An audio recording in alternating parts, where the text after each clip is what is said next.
At my wife's sister's wedding, the bride introduced me to her boss saying, "He's unemployed, a bit of a loser, really." He immediately fired her. I quietly placed a folder on the table, revealing I owned his company. The moment those words left Lisa's mouth, something shifted inside me. Not anger exactly, but a cold, calculating clarity that I'd learned to recognize over 20 years in private equity. I watched her boss, Robert Harrison, nod approvingly at her assessment of me before delivering his brutal verdict. The irony was so perfect it almost made me smile. Almost.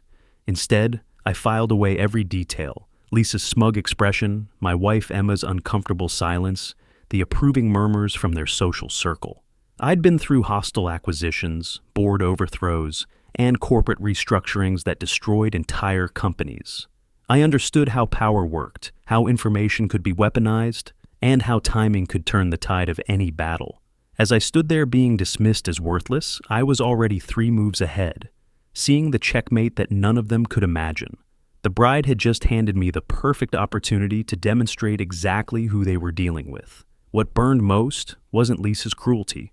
I'd expected that from her.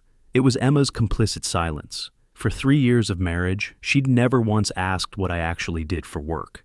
She knew I left early and came home late, that I traveled frequently, that we lived comfortably in our $800,000 home in Westchester. But the details, the specifics of how our lifestyle was funded, she'd never shown the slightest curiosity. That willful ignorance had just cost her sister everything. I excused myself from the reception and stepped outside, pulling out my phone to make a call I'd been considering for months. My private investigator, Marcus Webb, answered on the second ring. "I need everything you can find on Robert Harrison, CEO of Harrison Media Group. Financial records, personal life, business dealings, legal issues, everything. I need it by Monday morning." Marcus had worked for me for 5 years, digging up leverage on competitors and acquisition targets. He understood the urgency in my voice. The foundation for my response had been built over 2 decades of careful strategic thinking and relationship management. After graduating from Wharton, I'd spent 8 years at Goldman Sachs learning how money really moved, then founded Meridian Capital with $50 million in backing from former clients who trusted my instincts. We specialized in distressed asset acquisition, buying controlling stakes in struggling companies, restructuring them, and either flipping them for profit or integrating them into our growing portfolio. Our current assets under management totaled $2 billion across 47 different companies. Most people never heard of us because we preferred to operate quietly, letting target companies' existing management maintain their public profiles while we controlled the actual decision-making. It was a strategy that had served us extraordinarily well. We generated average annual returns of 23% for our investors over 15 years, making me personally worth approximately $85 million. One of our most recent acquisitions had been a struggling media company that owned 12 regional magazines and a small marketing agency. The purchase price was $4 million for a 67% controlling stake bought through a shell company to avoid detection. The previous owner had been desperate to avoid bankruptcy and accepted our terms without much negotiation. That company was Harrison Media Group, and Robert Harrison had no idea who actually owned his business now. But financial control was just one of my advantages. Through Meridian's network, I maintained relationships with top-tier legal firms, accounting agencies, private investigators, and political consultants. Our monthly retainer with Blackstone Legal alone was $75,000, giving me immediate access to attorneys who specialized in corporate law, employment disputes, and personal litigation. These weren't relationships built overnight. They were the result of years of successful deals and mutual profitability. My technical expertise in corporate restructuring meant I understood exactly how to dismantle someone's professional life systematically. I'd overseen the managed decline of 17 different companies over the years, strategically timing asset sales, staff reductions, and market repositioning to maximize value extraction. I knew which regulatory agencies to contact for different types of violations, how to structure legal challenges that would drain resources, and how to coordinate multiple pressure points simultaneously for maximum impact. More importantly, I had a reputation in private equity circles for being absolutely ruthless when crossed. 3 years ago, a competitor had tried to undercut one of our deals by spreading rumors about Meridian's financial stability. Within 6 months, his fund had lost $200 million in managed assets after we systematically contacted his major investors with documented evidence of his questionable practices. He never knew what hit him, and neither would the people who'd humiliated me tonight.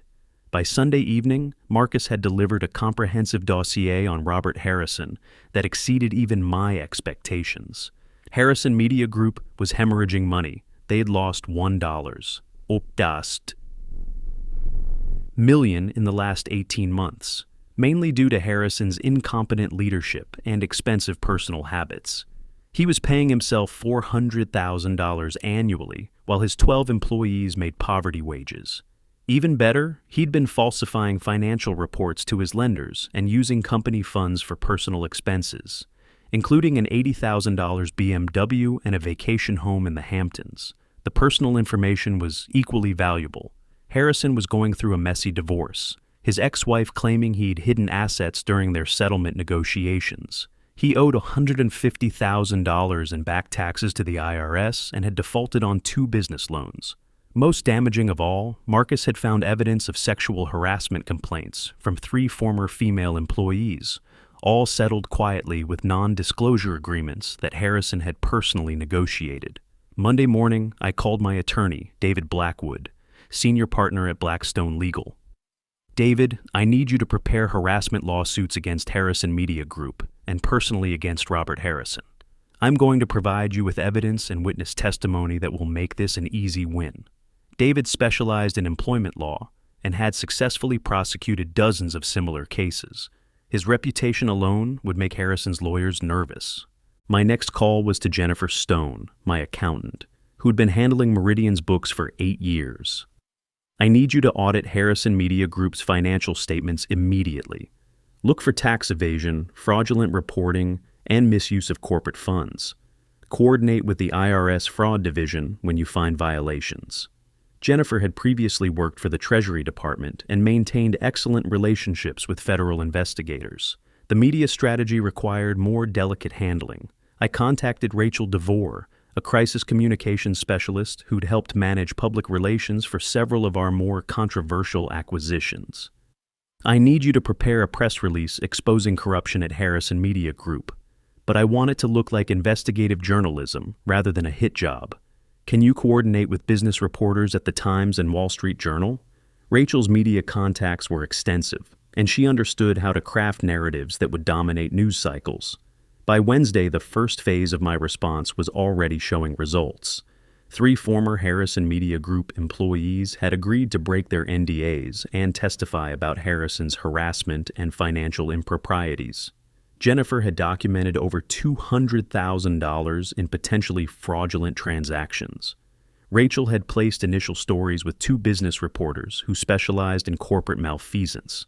The net was tightening systematically around Harrison, and he still had no idea what was coming.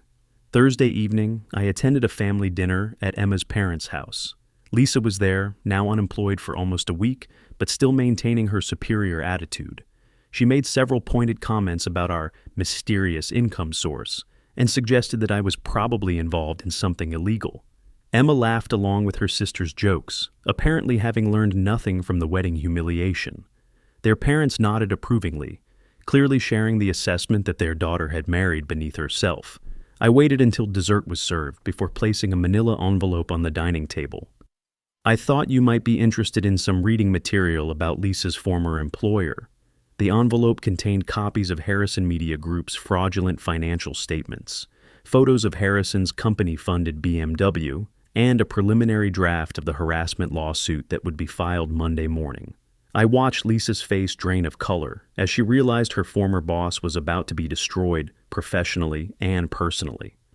"How did you get this?" Emma whispered, finally understanding that her quiet husband possessed capabilities she'd never imagined.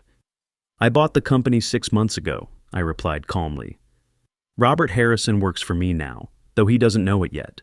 I've been documenting his criminal behavior while deciding how to restructure the business. Lisa's performance at the wedding convinced me that Harrison Media Group needs new management immediately." The silence around the table was profound. Lisa's hands shook as she flipped through evidence of her former boss's crimes, realizing she'd been working for a company that was already under my control when she'd called me unemployed. Emma's parents exchanged worried glances, finally grasping that they'd been dismissing someone worth approximately $85 million. Emma herself looked physically sick, understanding for the first time who she'd actually married. Friday morning brought the avalanche of consequences I'd carefully orchestrated. The IRS raided Harrison Media Group's offices, seizing financial records and computers as part of a tax fraud investigation. The Wall Street Journal published a detailed expose of Harrison's financial crimes and sexual harassment history. 3 former employees filed lawsuits seeking damages for workplace harassment and wrongful termination. Harrison's divorce attorney subpoenaed his business records, looking for hidden assets. By noon, Harrison was finished. His lawyers had advised him to shut down operations immediately to limit liability exposure. His remaining employees were terminated without notice. His business loans were called in by nervous lenders who'd read the Journal article. The IRS had frozen his personal assets pending their fraud investigation. His ex-wife's legal team was preparing to reopen their divorce settlement based on newly discovered financial evidence. Harrison called me that afternoon, his voice shaking with desperation. "Please, I need to know what's happening. My whole life is falling apart." I let him beg for several minutes before responding coolly. "You make hiring and firing decisions based on incomplete information, Robert. That's poor management. Effective immediately, Harrison Media Group is being dissolved. Your employment is terminated. Security will escort you out in 10 minutes. The following Monday, I restructured Harrison Media Group into Meridian Digital, maintaining the valuable client contracts while eliminating the toxic management culture Harrison had created. The 12 employees who'd been making poverty wages received immediate raises to competitive market rates. The company became profitable within 60 days, generating $300,000 in net revenue during its first quarter under competent management. Lisa, meanwhile, had become unemployable in media and marketing. Word spread quickly through professional networks that she'd been involved with Harrison's scandal-ridden company during its final months. Her association with his criminal behavior, combined with whispered rumors about her own professional conduct, made her toxic to potential employers. She moved back in with her parents after being unable to afford her apartment rent. Emma faced her own consequences for the years of dismissive treatment and willful ignorance. I filed for divorce the following month, citing irreconcilable differences and emotional abandonment. Our prenuptial agreement, which she'd signed without reading carefully, protected my business assets while providing her with a modest settlement of $50,000. She tried to contest the agreement, but her lawyers quickly advised that fighting someone with my resources and legal connections was futile. The marriage dissolution was finalized within 90 days. Emma received the settlement money and 60 days to vacate our home, which I sold to a private equity colleague for $850,000. She moved to a small apartment in Queens, working as an administrative assistant for $40,000 annually. Her parents, who'd spent years looking down on me, suddenly became much more respectful when they realized their daughter had lost access to generational wealth through her own willful stupidity. Robert Harrison ultimately pleaded guilty to tax fraud and received 18 months in federal prison plus $400,000 in restitution payments. His ex-wife successfully reopened their divorce settlement and claimed an additional $300,000 in previously hidden assets. The sexual harassment lawsuits resulted in $150,000 in damages that he'll be paying off for years through garnished wages from whatever minimum wage employment he can find after his release. Looking back, the wedding incident had been perfectly representative of how people with actual power operate versus how people who merely want to appear powerful behave. Lisa and Emma had mistaken my discretion for weakness, my preference for privacy over publicity as evidence of failure. They had assumed that worth was measured by titles and public recognition rather than actual assets and strategic capabilities. The experience reinforced my conviction that the most effective approach to conflict is systematic preparation, followed by overwhelming coordinated response. Rather than defending myself in the moment or engaging in emotional arguments, I'd gathered intelligence, marshaled resources, and executed a comprehensive strategy that eliminated threats permanently. The results spoke louder than any words could have.